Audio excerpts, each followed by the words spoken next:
Günümüz xoş keçməsin deyə kim qarğış eləyibsə, həmin adamı tapmaq lazımdır. Həmişə hər şey yolunda gedərkən bir dənə kefimizi körüyən nəsə çıxır ortaya. Bax, 3 qız itkin düşmüşdü. Onların artıq ikisi tapılıb. Havalarımız da istiləşməyə başlayıb. Quşların səsi insanları valeh eləyir. Bu biri tərəfdən də yenə millimiz uduzub. Təklif eləyirəm ki, mərc saytlarında millimizin uduzmağına pul qoyaq. Uduzanda da heç olmasa 5-3 manat qabağa düşək. Siz təkcə mənim sözlərimi ironiya kimi görməyin. Daha betərini göstərərəm sizə. Sosial şəbəkələrdə millimizin qələbə qazanması üçün rəqib komandaya belə qapı qoyulması təklif olunub.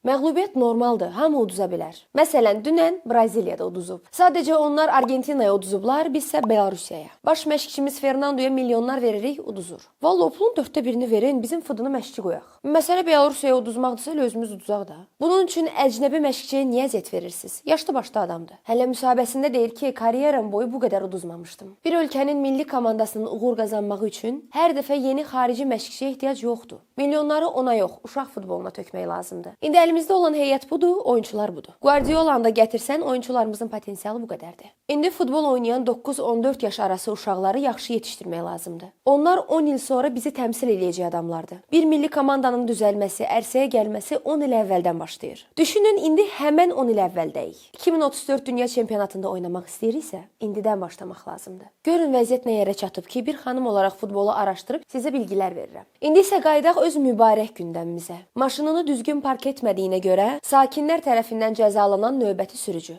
Maşınını saxlayıb zibil qutularının qarşısında və nəticə olaraq o maşının özünə zibil qutusu olaraq davranıblar. Bu dünya üzrə yayılmış metoddur. Yeganə effekt vermədiyi ölkə var, o da bizik. Çünki nə qədər bu kimi şeylər eləsək də, yenə kimlərsə maşınını insanlara mane olacaq yerlərdə saxlayır. Ümumiyyətlə Azərbaycandakı sürücü psixologiyası dəhşətli dərəcədə qəribədir. Şəhərdə tez çatması üçün zolaq dəyişən adamlar əslində hər zolaq dəyişdikcə həmin xətti gecikdirdiyini bilir. Əslində heç kəs zolaq dəyişdirməsə, öz xətti ilə sürsə, düşünürəm ki, sıxlığın 50%-dən çoxu yoxa çıxar. Vay o gündən ki, bir maşın digərinə yüngülcə dəyə. Həmin yol olacaq iflic. Hamı dayanır, baxır, dayanır, baxır. O qəzadan aldıqları informasiya nələrinə lazımdır, mən bilmirəm. Buna nümunə olaraq dünən baş verən qəzanı göstərə bilərəm.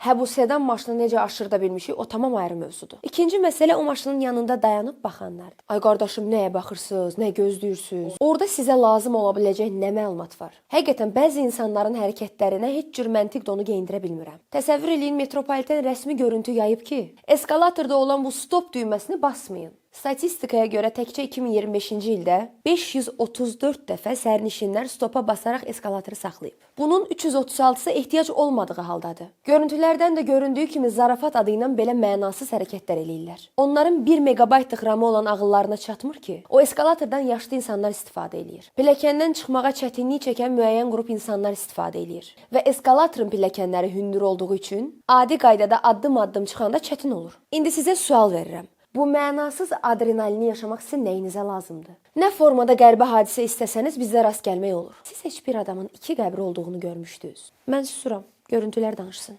Deməli, Mingəçevir kənd qəbirstanlığıdır. Burada biz bu mərhum Cavad, biz bunu burada dəfn eləmişdik. Özüm şəxsən dəfində iştirak eləmişəm. Deməli, bu adama 2 dənə məzar daşı qoyublar. Biri buradadır. Orada ailəsindən xatirədir. Burada da məzarını qoyublar. Dəyişiklik olub. Burada da dostlarından xatirədir. Eyni adama bir məzarlıqda 2 baş daşı qoyulub. Mən 2 evi olan görmüşdüm. 2 maşını olan görmüşdüm. 2 məzarı olan ilk dəfədir görürəm. Deyirəm də, məntiqə sığmayan hər növ hadisəyə rastlaya bilərsiniz. O vaxt yadıma gəlir, bir nəfər maşınını yandırıb içinə də heyvan sümüyü qoymuşdu. Və özünü ölü kimi qələmə vermişdi. Hətta onun yası da olmuşdu, qəbri də var idi. Bir il sonra həmin adam özünə televizor almaq istəyərkən tutuldu. O buydu, teatr nədir, sonra da bu ortalıqda gəzmək nədir. Hər nəsə, bu xəbərlərin hamısı bir yana. Hələ bir xəbər var, adamın onu şərh eləməyə dili dönmür. Ağcabədidə 13 yaşlı uşaqdan uşağı olan 24 yaşlı kişi azadlığa buraxılıb.